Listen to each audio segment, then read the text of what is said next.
Hey guys, how's it going? And welcome back to another video on the Stock Kings YouTube channel.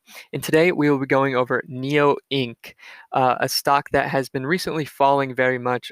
Today we're down almost 7%, 6.75 currently. We're here on the daily chart looking at NIO. As you can see, just rapid downfalls, unfortunately. But however, there is the possibility of a huge deal between them and an oil giant in China called Sinopec that could increase revenues for NIO exponentially. And we'll be going over that later in the video. But however, I would like you guys to first give a like on the video, subscribe to the channel, and turn on those post notifications so you know whenever we come out with a new video.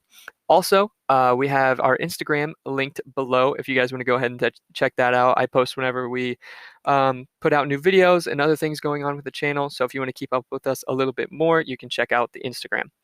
But getting into NIO, the technical side, obviously, yes, we have been declining very much. And we spoke recently in a past video talking about this support right here being a very strong support in the past for price action. It would come back, bounce off this support many times. However, today we have broken this support and we have about 2 hours left on this daily candle, and we wicked all the way down, almost touching the 200 EMA here at $30. We came down to about 31.71 at the lowest, and now we're wicking back up to test this support now as a resistance. So let's take a closer look here on the 30-minute chart. As you can see, yes, we broke the support. If you took a sell at the break of the support that we recently talked about, you were looking pretty good, taking profits. At the low point at 32, you would be looking fantastic. But yeah, we then created a new support here on the 30-minute, here at around 32.55. So this will then be our new support, and the support that we've broken will then change into a resistance at around $38.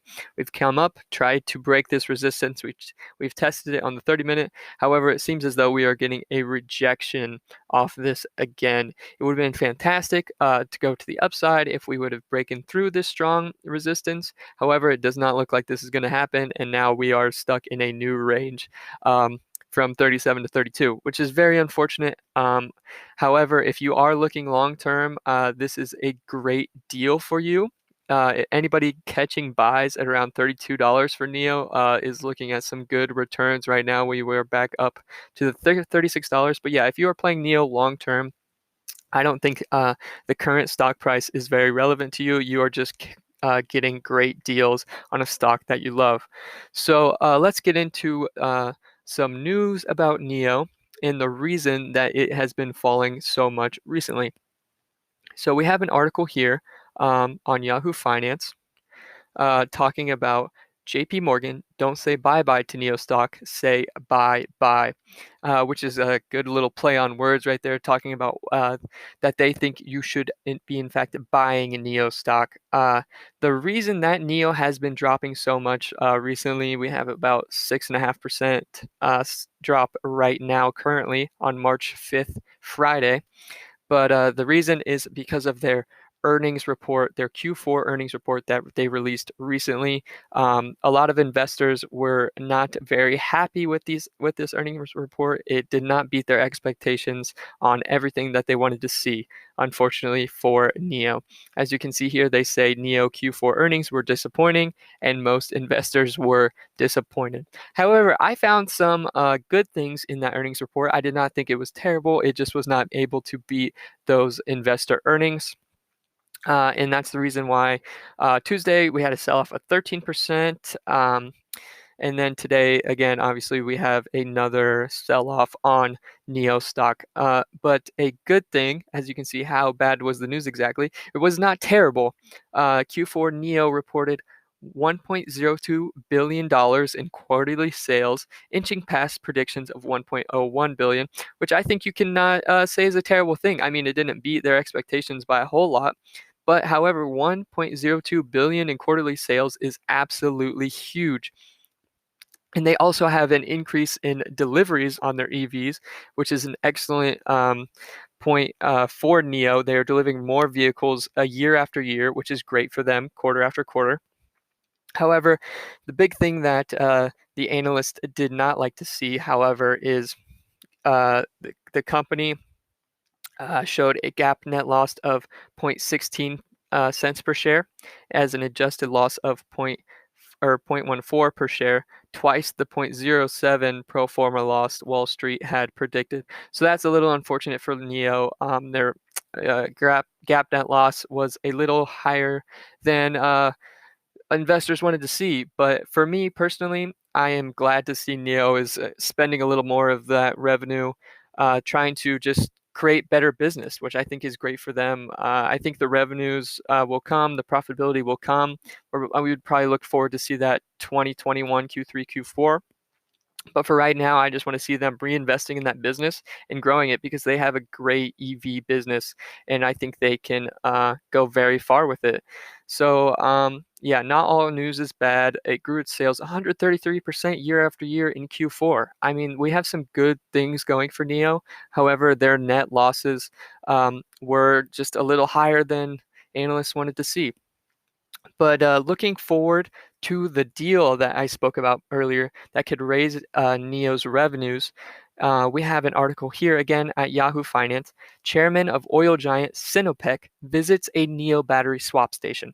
So the big thing about NIO is that uh, customers can buy their cars at a cheaper price without the batteries in them.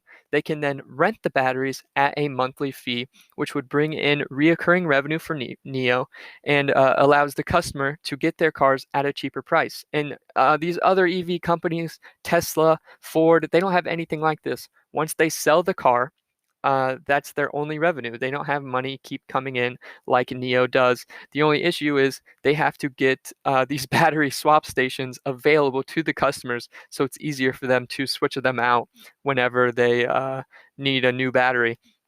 However, there's a lot of speculation about a link between NIO and the oil giant China Petroleum and Chemical Corp, or Sinopec. And this is huge because the CEO has actually visited a battery swap station, and there's a lot of talks about them putting these battery swap stations in about 10% of their gas stations in China, which would be absolutely huge for the company. They have about 30,000 gas stations in China alone. And that is huge. It is the second largest gas station company in the whole world. So that would be a huge deal for NIO, and it's a huge deal for Sinopec. Sinopec realizes that EVs are the future, so they want to start putting these battery stations to drive more traffic to their gas stations. As you can see, their shares were trading 6.35% higher for Sinopec, which is huge because they realize that this is a good deal for them as well. So if NIO can get into these gas stations all around China, I really think that that will send their stock price to the moon. I'm really thinking this is a great deal for them. Their revenues are going to be up because more people will be willing to buy their cars if they know they have more accessibility to these batteries. They'll be more willing to buy a car, rent out the batteries if they know they can just drive to a gas station and pick one up. NIO also recently has been talking about moving into Europe, moving sales to Europe as well as North America. They could even see European sales coming in later this year or into 2022, which would be huge. And then they would be getting into those European markets and North American markets, which would also bring those revenues up. But let's get back into the technical analysis side. But going in on this, I really think if we can get a break back into this after a good deal comes out, you would be seeing then a break above the 38.4 mark, and that would be your buying opportunity. So we then broke past this. Any fundamental news about NIO would send us through this then created resistance line. This would be your buying point, your entry point. And then you could take revenues. Let's go back to a daily support. So we can see here on the daily, we could use probably, I would say this right here, this resistance created by past price action would be a good take profit point. So we're looking here at a break of 37.94 to a take profit at 51. And that would just be your first take profit. Obviously, if you're long-term bullish on the company, this would just be a good way to start taking profits on a good fundamental news release, especially one about putting their battery swap stations in a lot of gas stations throughout China. But I think that is all I have for you guys. Thanks for watching this video. I always appreciate it. And please give a like on the video if you found value in the video. Subscribe to the channel. Turn on post notifications. I really appreciate that supporting you get from you guys. It's always great. Check out my Instagram link below. And I will see you guys next time. Thanks.